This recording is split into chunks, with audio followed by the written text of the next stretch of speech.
Vos saúdo com a amada paz do nosso Senhor e Salvador Jesus Cristo. Amém. Glória a Jesus. Podeis assentar. Glória a Deus. Eu louvo a Deus pela vida do pastor Paulo. Muito obrigado pela confiança, pastor. O Yuri fala muito bem daqui. E eu falo para minha esposa que o Yuri é um bom vendedor, né?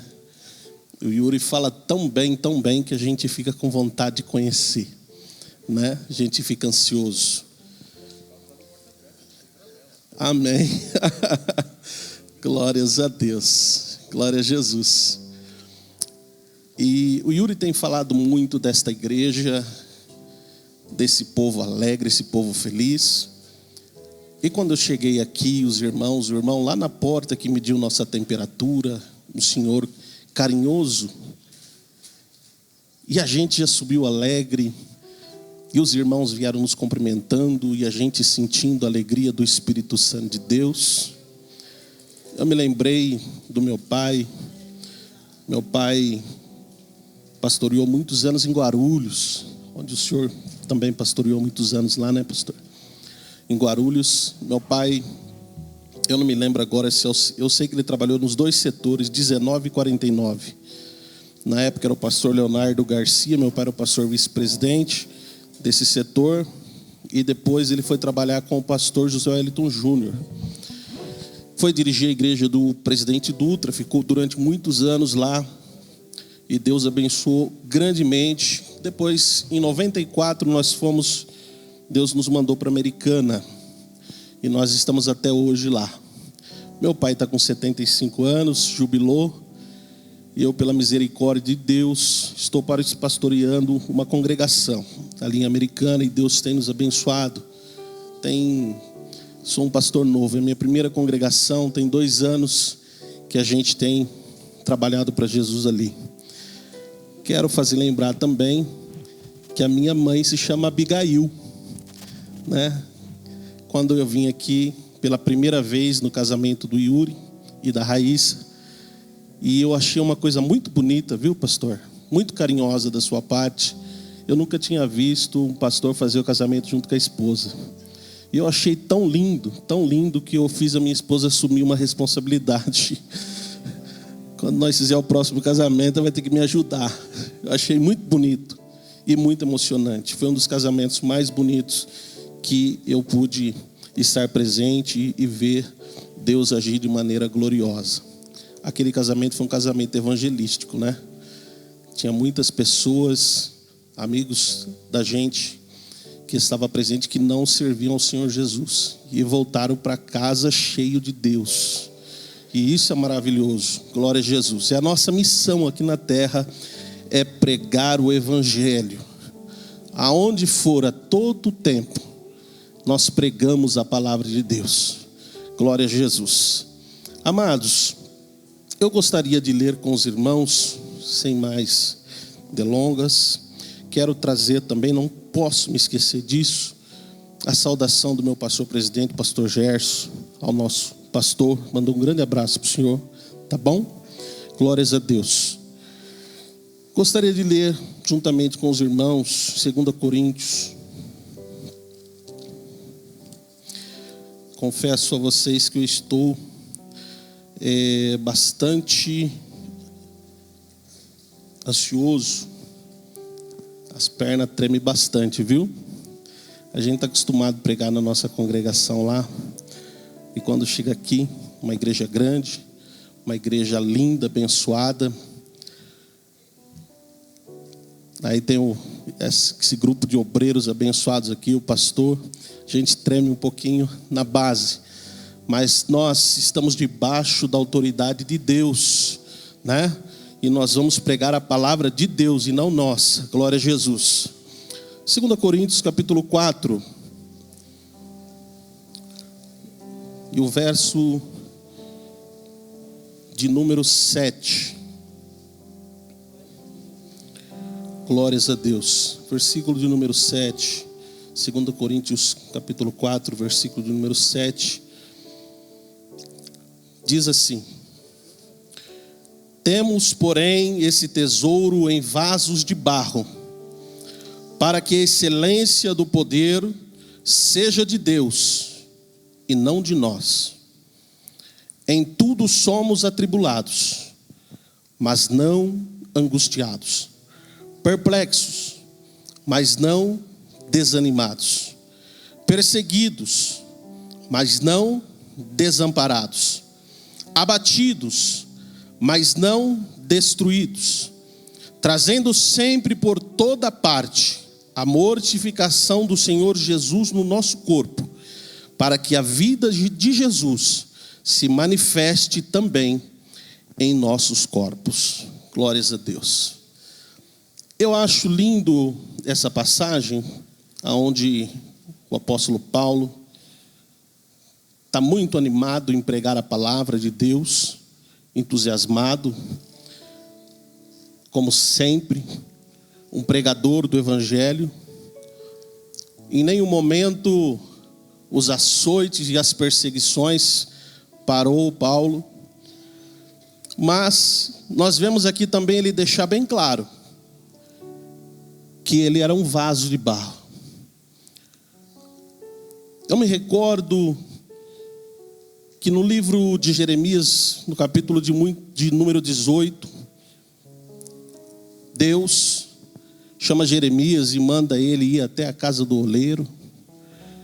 E quando Jeremias chega lá, ele vê um oleiro amassando barro e fazendo um vaso.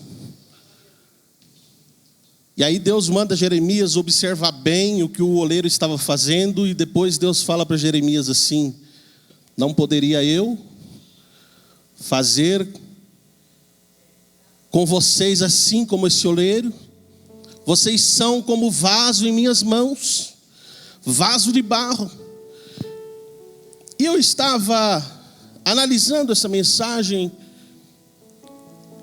do apóstolo Paulo, falando que temos, porém, esse tesouro em vaso de barro, para que a excelência do poder seja de Deus e não de nós. E às vezes a gente vê algumas pregações, alguns pregadores que usam a Bíblia e nos comparam com águia, nos compara como leões. Mas eu vejo a Bíblia nos comparar como ovelha, que é simples, que é humilde, que é dependente. Nós vemos a Bíblia nos comparar como vaso de barro. A Bíblia não poderia nos comparar com um vaso de ouro? Ou um vaso de prata, que é muito mais bonito?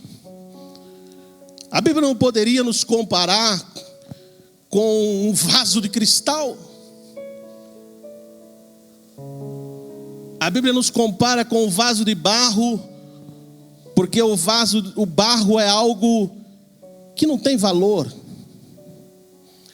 Se alguém disser para mim, ou disser para qualquer um de nós, que encontrou uma mina de ouro, ou uma mina de diamante,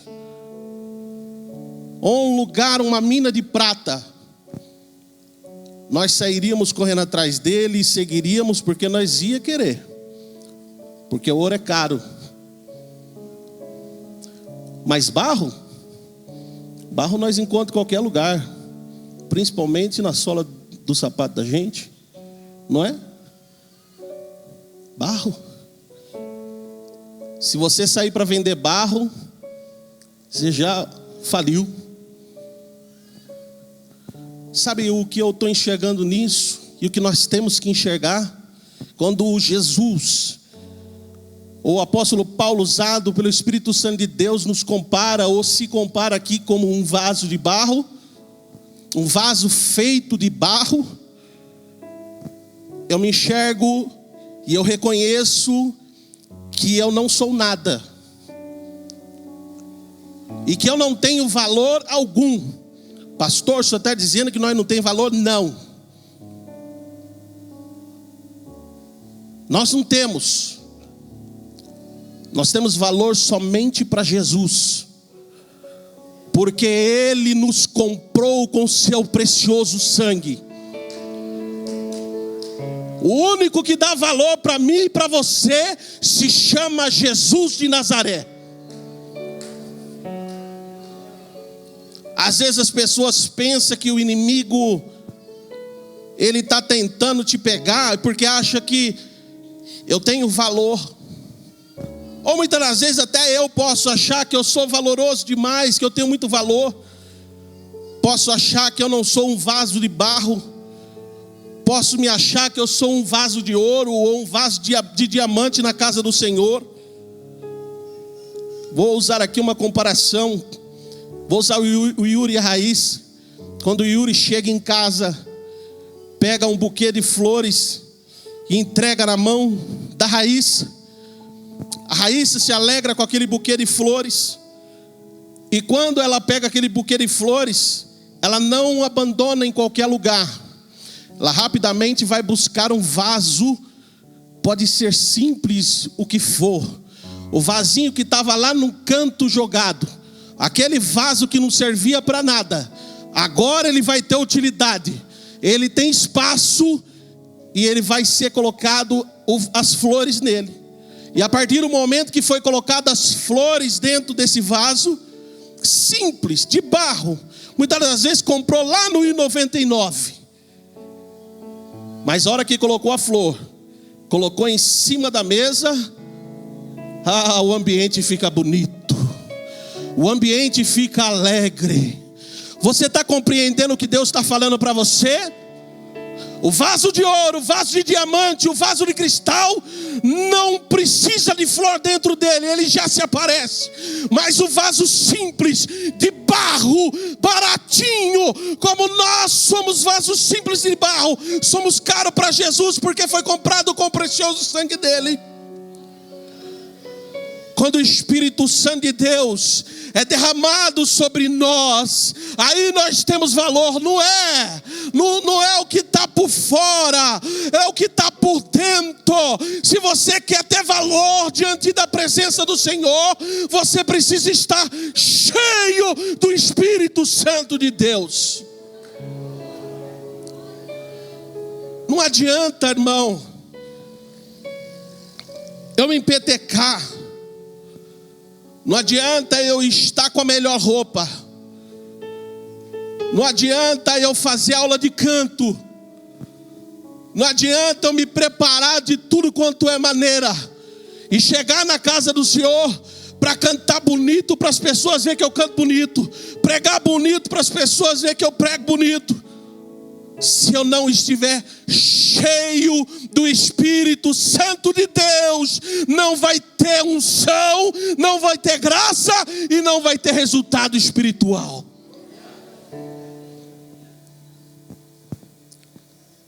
Pastor, como é que eu faço para ser cheio do Espírito Santo? Oração. Crente que ora é cheio do Espírito Santo de Deus. Palavra. Crente que lê a palavra é cheio do Espírito Santo de Deus. O que me alimenta? O que alimenta o crente espiritualmente falando? A Bíblia diz que é a palavra de Deus. Eu não vim aqui para doutrinar de maneira alguma. Até falei para Priscila, Priscila, depois que eu virei pastor, a gente vai entrando num foco, a gente fica pensando na ovelha, na igreja, né? E a nossa pregação fica diferente, mas é porque o pastor, ele se preocupa mesmo. Eu achei tão bonito hoje aqui. Às vezes o pastor, quando ele é simples, tem muita gente que fica olhando lá de fora e fala assim: aquele pastor é todo chique, PhD. A igreja precisa de um pastor amoroso, que chama a ovelha pelo nome, que se alegra quando a ovelha aparece lá na porta. Eu achei muito bonito, não estou puxando o saco do pastor não. Eu achei muito bonito o pastor falar o nome de um, de dois, de três. Estava com saudade de você, de fulano, de cicrano. É assim que funciona. Você quer ser cheio do Espírito Santo de Deus? A partir do momento que você começa a orar, e quem ora em casa, ama orar dentro da igreja. Tem muita gente, irmãos, que às vezes fala assim: olha, porque eu oro. Você pode ir, gosta de visitar até a casa das pessoas para orar, mas no culto de oração não vem. Eu aprendi muito com meu pai sempre falava assim: olha, Enoque, o crente que gosta de orar e o crente que ora em casa, ele gosta de estar na igreja orando também. Se ele não gosta de estar na igreja orando, nem em casa ele ora. É só conversa para poder chamar a atenção das pessoas. Há poucos dias atrás, foi um sobrinho meu, chegou para conversar com a minha esposa. Minha esposa é professora da escola dominical dos jovens da nossa igreja, e eles gostam de conversar com ela. E aí ele chegou todo entusiasmado: tia, olha tia, eu quero mais de Deus. Tia, eu estou ali ouvindo, estou sentado na sala, só ouvindo a conversa dele na cozinha. Tia, eu quero mais de Deus, tia. Ai, eu estou ansioso, eu quero o melhor de Deus. Tia, às vezes eu estou lá na minha casa lá orando, e dá uma vontade de sair de casa de madrugada assim, ir para um monte sozinho orar, porque eu quero o sobrenatural de Deus. Orar só lá em casa não dá. Olha tia, eu quero viver o sobrenatural. Eu estou muito raso. E aí a minha esposa foi meio firme com ele e falou assim: ó, para você viver o sobrenatural de Deus, a primeira coisa que você tem que fazer é pedir perdão pro teu pai, porque você anda muito desobediente, você anda respondendo muito a teu pai, você fala mal do teu pai, mas meu pai, eu tô com raiva dele, eu tô bravo com ele. Então você não vai ter o sobrenatural de Deus. Jovem, você quer ter o sobrenatural de Deus? Comece em casa. Filho que não respeita pai, não respeita mãe, não vê o sobrenatural de Deus não. Sabe quando Deus começou a trabalhar na minha vida, na minha adolescência, eu discutia muito com meu pai. Nós somos em 6, 4 homens, 2 mulheres, eu sou o terceiro. E eu ficava bravo, eu não aceitava um monte de coisa. Uma das coisas que eu mais chamava meu pai era de pão duro. 6 filhos dentro de casa. Há pouco tempo atrás, eu e minha esposa, nós fizemos uma compra. E eu olhei o preço do mercado, as coisas aumentou tanto. E a hora que eu me sentei, que eu comecei a olhar aquela compra, eu comecei a chorar. Ela falou: o que está acontecendo? Aumentou muito os preços? Eu falei: os preços estão de chorar, mas eu estou chorando, sabe por quê? Porque eu me lembrei quantas vezes eu fui injusto com meu pai. Quantas vezes eu reclamei. Cheguei pro meu pai e falei assim, falava perto dele, meu pai não falava nada. Isso que mais doeu meu coração naquele dia, porque meu pai não falava nada. Meu pai não falava nada. E eu reclamava e falava para meus irmãos assim: meu Deus, o pai comprou essa linguiça de novo, a mais barata. Nós vamos ficar lembrando dela o dia inteiro. Nós comemos ela e ficar lembrando dela. Essa linguiça é muito barata. Mas hoje eu sei que se meu pai pegasse o dinheiro que ele tinha, só dá para comprar 1 quilo da outra carne, e a gente depois não tinha carne para comer. Então ele fazia tudo o que podia com o dinheiro que tinha. E filho ingrato, dentro de casa, querendo ter a presença de Deus na vida, mas nem o pai dele, a mãe dele que ele vê, ele respeita.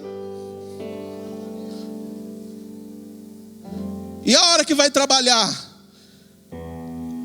Fui trabalhar, adolescente, ganhar meu dinheiro. Meu pai nunca pediu para mim, para meus irmãos, para pagar uma conta de água e de luz. Eu também nunca ofereci. Mas na minha memória eu comecei a lembrar que eu estava andando de tênis Nike, roupa de marca, e o meu pai e minha mãe andando de roupa simples, do paletó, e às vezes uma camisa meio rasgada, furada, porque ele pensava primeiro em cuidar de mim. E a hora que eu fui trabalhar e ganhar meu dinheirinho, eu não pensei em presentear, em cuidar do meu pai e da minha mãe. E aí eu quero ter o melhor de Deus. Começa a mudar. Começa a mudar. Você quer ser um vaso cheio? Seja cheio do Espírito Santo de Deus. A arrogância, a ingratidão, quando ela está no vaso, o Espírito Santo de Deus não entra.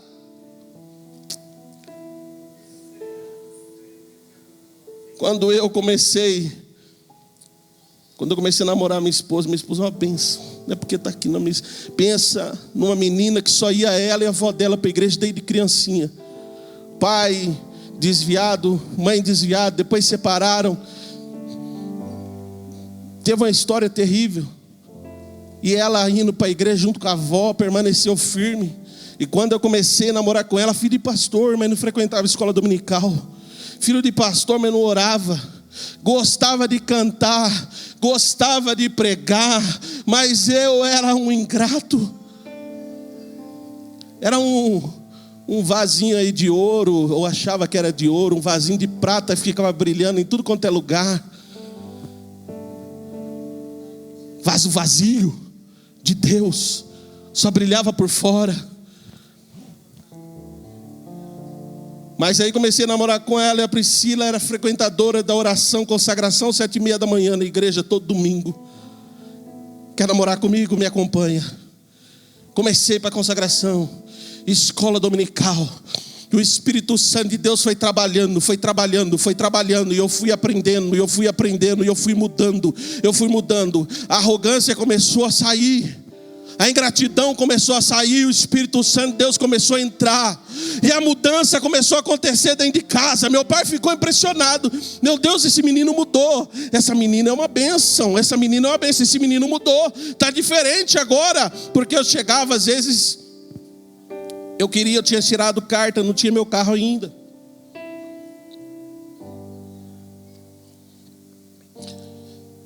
Queria ir pregar, pedir o carro emprestado do meu pai. E às vezes meu pai falava não.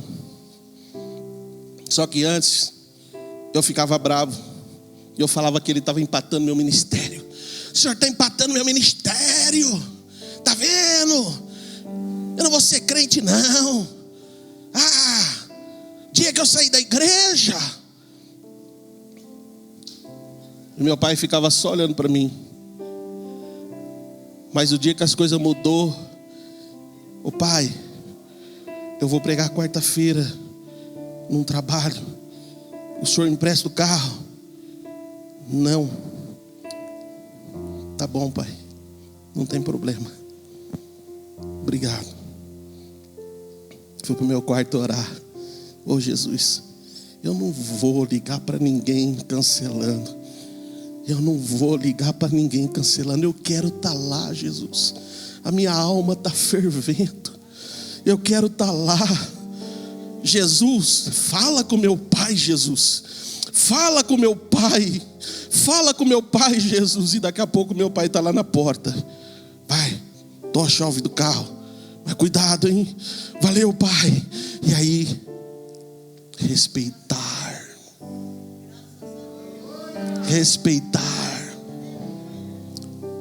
Não é só em casa não que faz isso. Tem muita gente que faz isso dentro da igreja. Nós é pastor agora, sabe muito bem disso. O pessoal gosta de sair sem falar com o pastor. O pessoal gosta de fazer o que quer, como se o pastor estivesse aqui no serviço para nada. Mas sabe o que a Bíblia fala sobre o pastor? O pastor é o anjo da igreja. É o anjo da igreja. Você quer ser abençoado? Eu achei tão bonito quando o pastor, rapaz, Deus vai fazer uma coisa linda na sua vida, sabe por quê? O seu pastor, se tem uma pessoa, Deus é ético. Deus não faz nada bagunçado. Deus, quando coloca um pastor para dirigir uma igreja, Ele dá ferramenta para o pastor trabalhar. Se tem alguém para abençoar a tua vida, é o pastor da igreja, o seu pastor. Não adianta você ir procurando por aí, a resposta está aqui. Porque foi Ele que Jesus colocou para cuidar de você.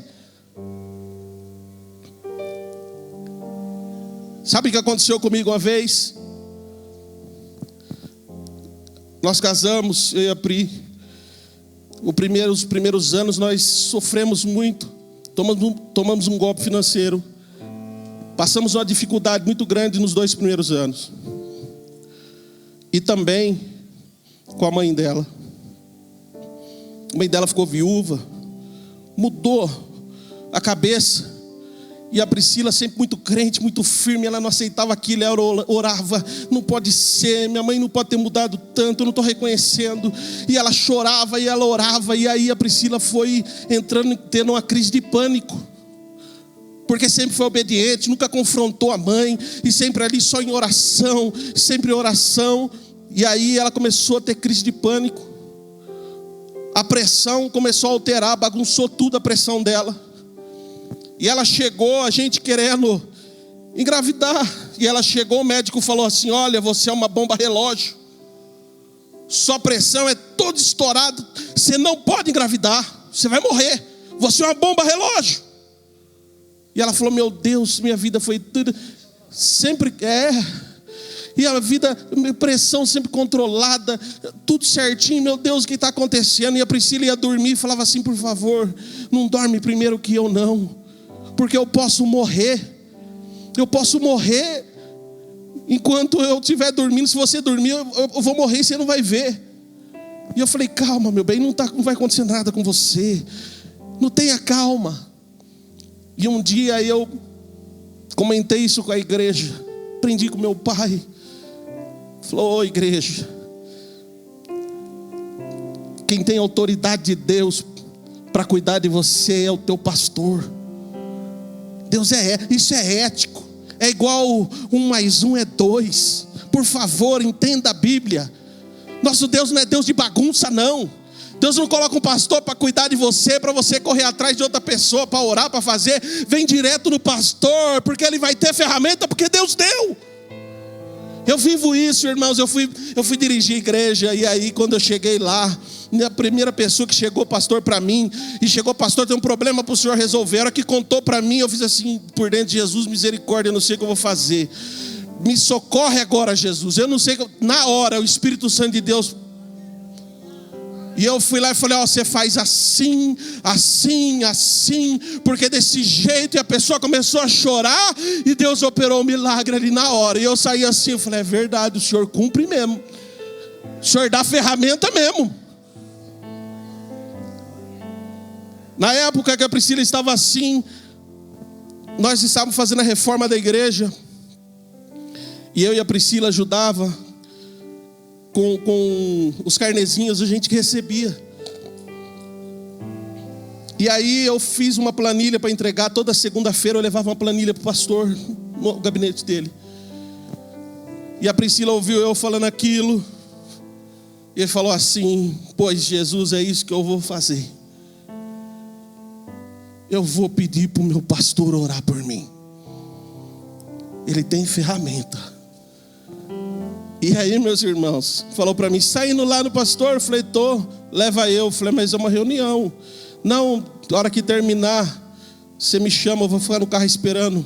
Pergunta para ele se ele ora por mim. E aí, eu peguei: tudo bem. Quando terminamos a reunião, eu falei: pastor, minha esposa está ali fora.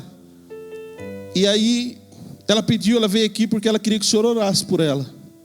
Lá dentro do carro, sem nenhum de nós saber, a Priscila falou assim: Jesus, eu creio que o senhor pode me curar. E se o senhor vai me curar hoje, eu não vou pedir para o pastor Gerson me ungir. É ele que vai já chegar com o óleo da unção e vai me ungir. E aí eu falei: pode vir, Priscila. Quando ela chegou, o pastor Gerson estava com o óleo da unção na mão. Você pode dobrar o joelho, minha filha? Posso. Dobrou o joelho, Uma oração simples, rápida, objetiva. Ungiu. E naquela mesma semana ela tinha como é que chama? Consulta com o médico. E eu até acompanhei. Eu falei, eu vou junto. Que esse médico ignorante, onde já se viu falar uma coisa dessa? Eu vou junto. E quando nós chegamos lá, o médico catou os exames de novo e olha para cá, vira para cá, puxa o computador, olha para a cara dela e fala, o que aconteceu? O que aconteceu? Você não tem nada, acho que a gente se enganou aqui. Você não tem nada. Ela falou, Jesus me curou.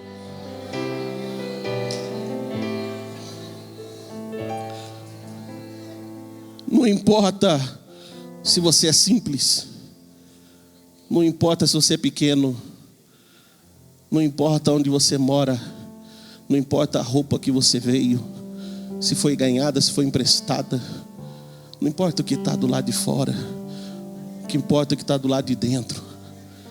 O que importa é ser cheio do Espírito Santo de Deus. Seja cheio do Espírito Santo de Deus. Seja cheio do Espírito Santo de Deus.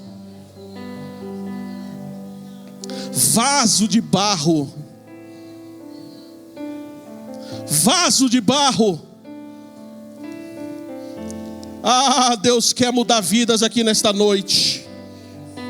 Deus quer encher aqui nesta noite. Deus quer encher aqui nessa noite vasos de barro. Aleluia. Deus quer encher. Aleluia. Receba a unção do Espírito Santo. Deus é onde você está. Aleluia. Desemboca o vaso. Se o vaso está virado para baixo, desemboca. Porque o Espírito Santo de Deus quer encher nesta noite.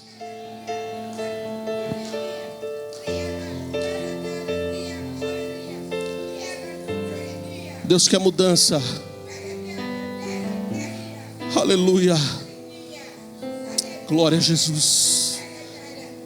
Glória a Jesus. Deus quer mudança.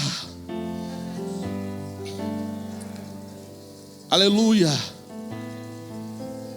Liderei jovens durante 17 anos. Eu fui um líder de jovens. 17 anos eu esperei. 17 anos, filho de um pastor. E às vezes meu pai olhava e falava assim: Enoque, que você prega, você canta, vem aqui congregar comigo, eu vou consagrar você. Eu falava: pai, Deus mostrou para mim que Ele tem uma grande obra na minha vida, naquele lugar. É no tempo de Deus, vou esperar o tempo de Deus. Eu vou esperar o tempo de Deus. Espera o tempo de Deus. Fica aí com o vaso para cima assim, ó. Desemboca ele, deixa Deus enchendo, deixa Deus enchendo, deixa Deus enchendo, deixa Deus enchendo. Quando eu me casei, o pastor me levou ao presbitério. Passado-se mais ou menos um ano, o pastor me colocou como co-pastor ao lado dele. E ali nós começamos a trabalhar. Passou mais um ano, o pastor me levou ao ministério, a ministro. E aí, eu fiquei apavorado. Falei: eu ajudo tanto o pastor, eu estou tanto do lado dele. Eu tinha 34 anos. Falei: meu pai tinha mais de 40, quase 50 anos. E eu sou muito novo. Eu acho que o pastor se empolgou comigo. Eu acho que o pastor se empolgou. Será que foi Deus mesmo que me chamou? Será que é de Deus? Fui consagrado e estava em casa. A Priscila foi trabalhar num domingo e eu fiquei em casa.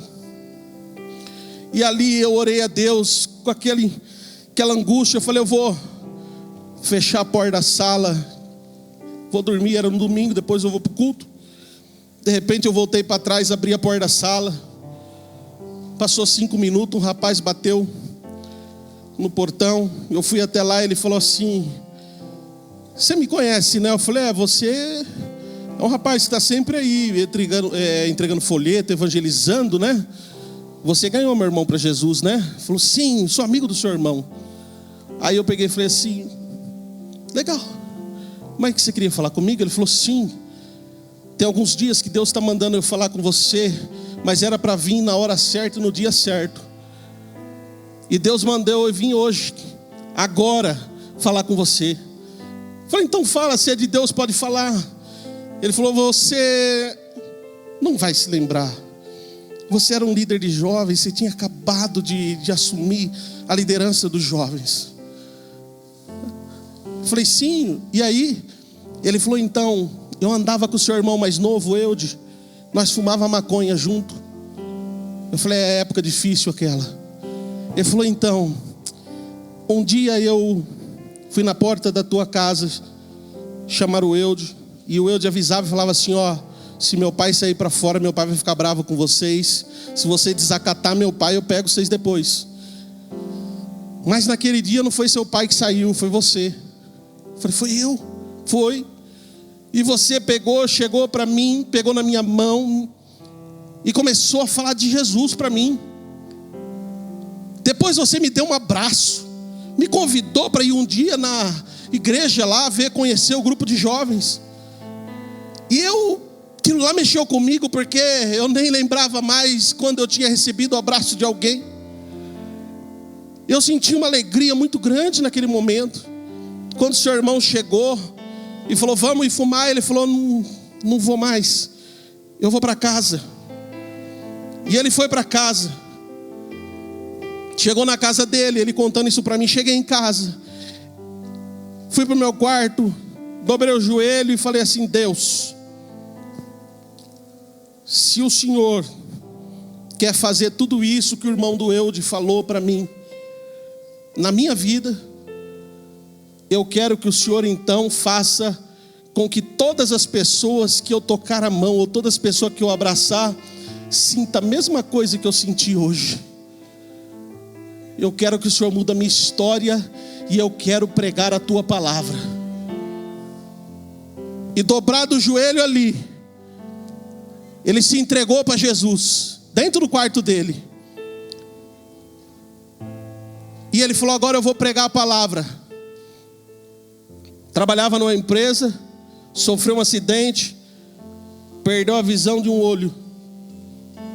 E quando ele chegou e foi afastado, aposentado, um garoto novo, aposentou por causa dessa visão que ele perdeu. Ele notou uns meses depois que ele estava lendo a Bíblia e ele começou a enxergar. Ele punha a mão, tapava: estou enxergando. Olhava: estou enxergando. Novo convertido, falou assim: estou voltando agora no INSS e vou mandar me desaposentar, porque eu não mereço essa aposentadoria. Chegou lá, o médico falou: eu não posso fazer isso. Ele falou: o senhor vai fazer. Eu não posso, aqui no papel está escrito que você é deficiente visual, eu não posso fazer isso. Doutor, eu estou enxergando. Quer fazer? Quantas contas? E fez, mudou. E o médico falou: ó, coisa incrível, então vou fazer outros exames, porque eu tenho que justificar com exame, provando que você não é mais cego. E aí o médico fez os exames, voltou lá, chegou lá, o médico foi atender ele, o médico estava emocionado, olhou para a cara dele e falou assim: ó, eu não sei o que aconteceu, no exame aqui está dizendo que você é cego, mas eu não entendo por que você está enxergando. Aí o Espírito Santo de Deus falou para ele assim: meu filho, você não pediu para mim que você queria fazer a minha obra, que você queria tempo? Eu estou te dando tempo, estou te dando salário para você fazer a minha obra. Vai fazer a minha obra. Ele ganhou, meu irmão, para Jesus. Glórias a Deus. Deus quer mudar a tua história. Glória a Deus. Glória a Deus. Seja cheio do Espírito Santo de Deus. Amém, Jesus. Seja cheio do Espírito Santo de Deus. Amém. Seja cheio do Espírito Santo de Deus. Amém. Glória a Jesus. Amém. Que Deus continue abençoando a igreja, em nome de Jesus. Glória a Deus. Obrigado, pastor Enoque. O segredo é ser cheio do Espírito Santo. Juventude, igreja do Senhor, vocês ouviram o que Deus usou este homem para falar sobre a tua vida. Hoje é noite de conserto, hoje é noite de mudança, hoje é noite de restauração. Quem sabe você vem alguns anos, alguns meses, com contenda e intriga na tua casa. Jesus quer te restaurar. Ele quer mudar o quadro da tua vida. Eu quero orar por restauração de vida, de família nesta noite. É o dia dos pais, vamos ter uma apresentação pelas crianças agora. Mas eu quero orar por restauração de família nesta noite. Aleluia.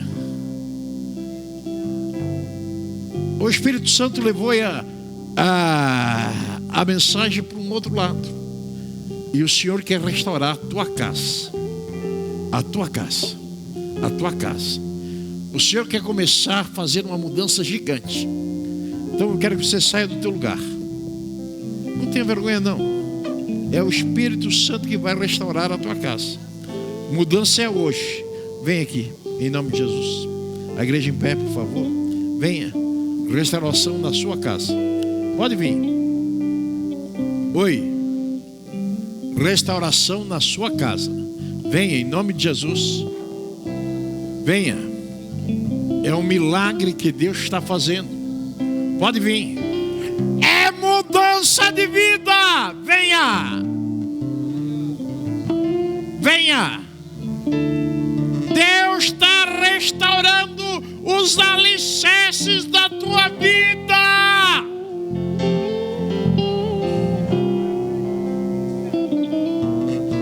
A igreja não ouviu ainda. Deus está restaurando os alicerces da tua vida. É noite de concerto. Juventude, você que tem respondido os teus, venha. Há uma mudança nesta noite. Há uma mudança nesta noite. Eu estou falando restauração de vida. Milagre. As irmãs cantaram o hino, como é que foi? Bota novamente o hino das irmãs que elas cantaram. O Espírito Santo veio o quê? Como é que é? Aleluia. É mudança na tua casa, é mudança na tua família. Até hoje, os teus estão tudo arrebentado. É profissionalmente, é na vida conjugal. Mas quem sabe hoje você possa liberar perdão e um milagre acontecer na tua casa. Um milagre acontecer na tua casa.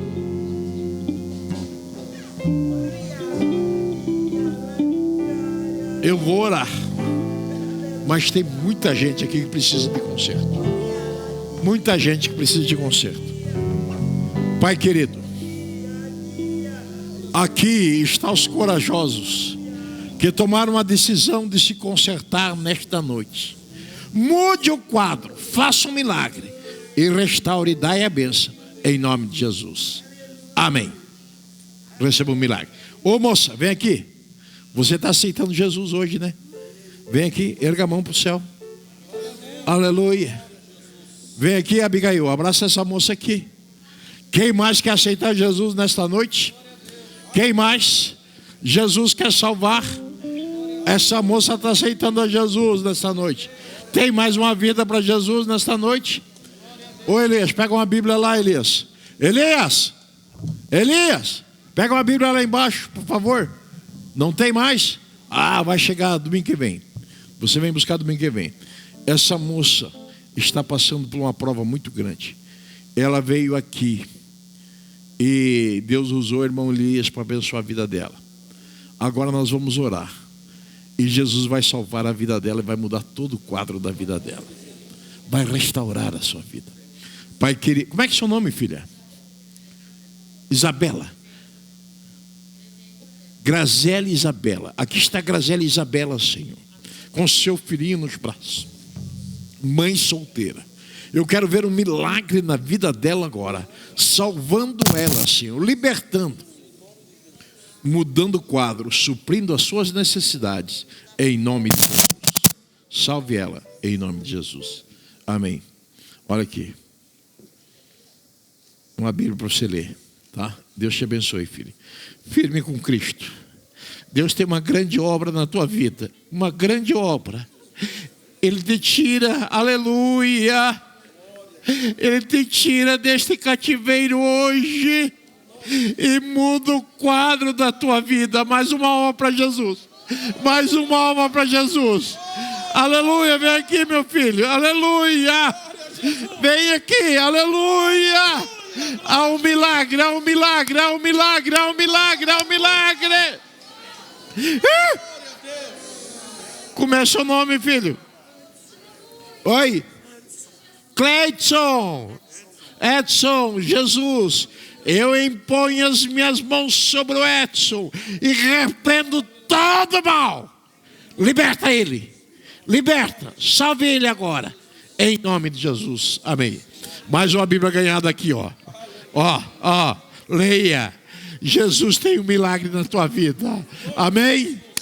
Glória a Deus, glória a Deus, glória a Deus. Os céus estão em festa. Aleluia. Aleluia.